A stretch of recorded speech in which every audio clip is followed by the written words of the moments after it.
यहाँ से जो साथी विदाई ले रहे हैं, क्योंकि इतना लंबा कार्यकाल छोटा नहीं होता है, बहुत महत्वपूर्ण है।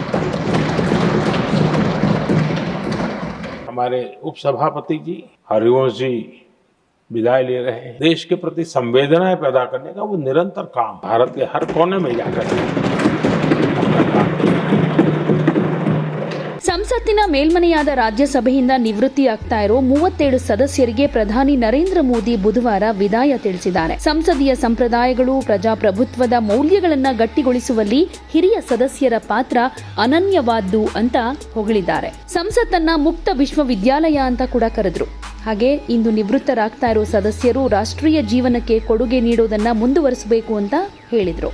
ಅನುಭವಿ ನಾಯಕರ ಸಾರ್ವಜನಿಕ ಸೇವೆಗೆ ಅಧಿಕಾರಾವಧಿಯ ಮಿತಿ ಇಲ್ಲ.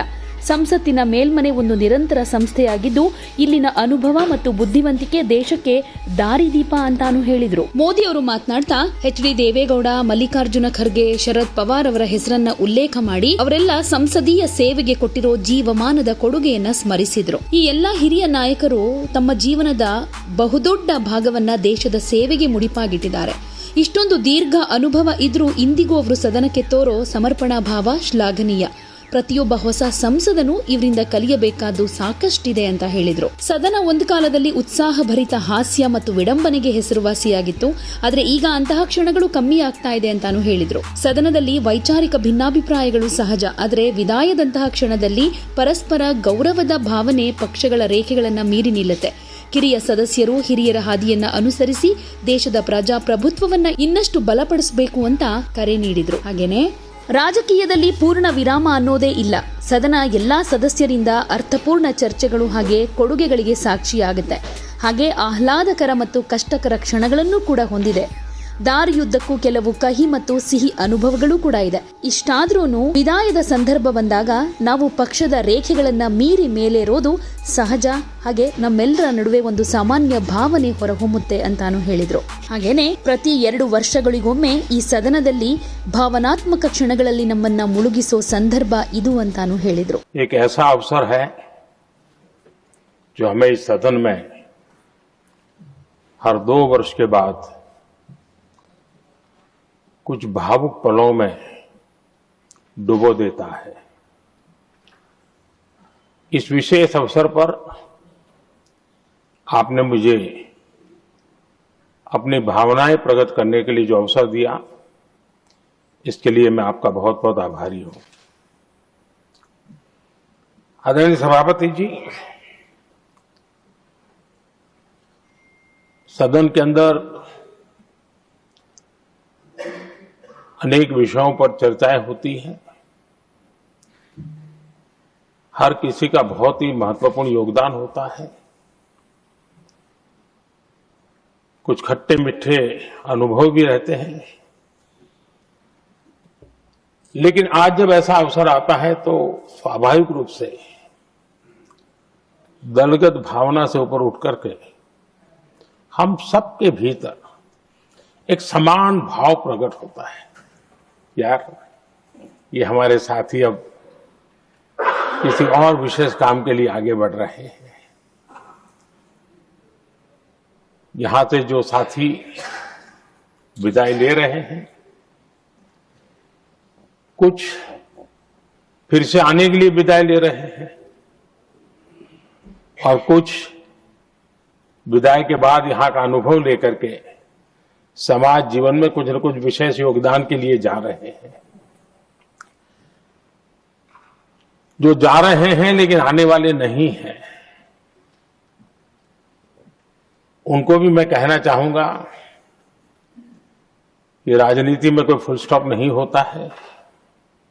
भविष्य आपका भी इंतजार कर रहा है और आपका अनुभव, आपका योगदान राष्ट्र जीवन में हमेशा हमेशा बना रहेगा. आदरणीय सभापति जी, इस सदन में जो भी सदन आदरणीय देवेगौड़ा जी, आदरणीय खड़गे जी, आदरणीय शरद पवार जी, ये ऐसे वरिष्ठ लोग हैं जिनके जीवन का आधे से अधिक उम्र संसदीय कार्य प्रणाली में गई है और इतने लंबे अनुभव के बाद भी सभी नए सांसदों ने सीखना चाहिए वैसे समर्पित भाव से सदन में आना, जो भी हमसे उनसे बन सकता है उतना योगदान करना, यानी समाज में से जो जिम्मेवारी मिली है उसके प्रति पूरी तरह समर्पित रहना, ये इन सब वरिष्ठ लोगों से हम जैसे सबको सीखने जैसा है और मैं उनके योगदान की भूरी भूरी सराहना करूंगा, क्योंकि इतना लंबा कार्यकाल छोटा नहीं होता है, बहुत महत्वपूर्ण है। उसी प्रकार से हमारे उपसभापति जी हरिवंश जी विदाई ले रहे हैं। हरिवंश जी को लंबे समय तक इस सदन में अपनी जिम्मेवारी निभाने का अवसर मिला है। बहुत ही मृदुभाषी, सदन को चलाने में सबका विश्वास जीतने का निरंतर जिन्होंने प्रयास किया, और मैंने देखा है कि संकट के समय ज्यादातर उपसभापति के ही जिम्मे आ जाता है कि भाई आप संभाल लेना जरा, तो उनको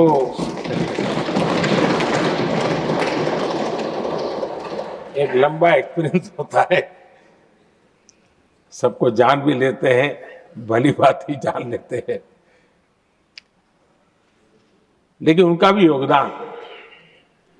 और जब भी, और मैंने देखा कि जब सदन का समय नहीं होता है तो देश के कोने में कहीं न कहीं वो यूथ के साथ मिलना जुलना, देश की परिस्थितियों के संबंध में उनको अवगत कराना, उनमें एक देश के प्रति संवेदनाएं पैदा करने का वो निरंतर काम। वे कलम के धनी तो है ही हैं, लेकिन कर्म कठोर के नाते भी मैं कहूंगा कि उन्होंने भारत के हर कोने में जाकर अपना काम किया। Subscribe to One India and never miss an update. Download the One India app now.